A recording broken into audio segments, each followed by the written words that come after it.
Thanks for joining us. Senate Democrats say they are ready to open the government today if both parties agree to extend Affordable Care Act subsidies for 1 year. But the Senate Republican leader says he expects lawmakers will work into the weekend. Elise Noe is in the studio with the latest details. Elise.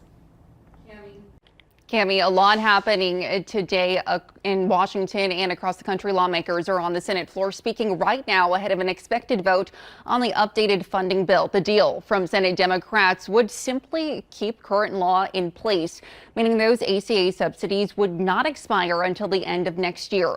The proposal also includes a short-term bill to reopen federal agencies, plus the 3 full-year funding packages and a bipartisan committee to continue negotiating health care reforms once the government is back open.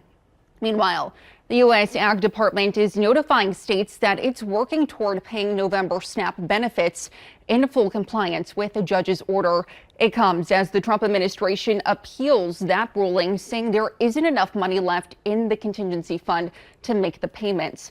At least 4 states, including Wisconsin, are moving forward anyway. Governor Tony Evers making an announcement Thursday evening saying the funds would be restored overnight, barring a vendor processing order.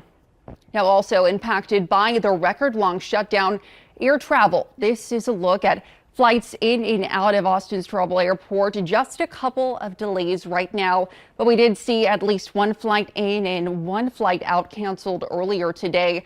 It's a similar situation at Appleton International Airport.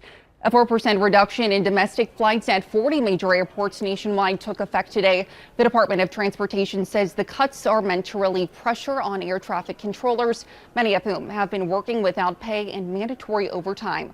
Locally, travelers haven't seen many disruptions. Airport officials in Appleton tell us they're monitoring the situation and urge travelers to check flight status before heading out. The message we're putting out on social media really is to get yourself mobile ready. Go ahead and download the airline's app. That way, if there is a flight cancellation or an adjustment, they're going to be able to get a hold of you on that app and reaccommodate you or offer some assistance through that app. So a lot of moving parts as Washington searches for a deal in whether travel, health care, or millions of Americans are waiting for answers. We're watching this story as it develops. Cami.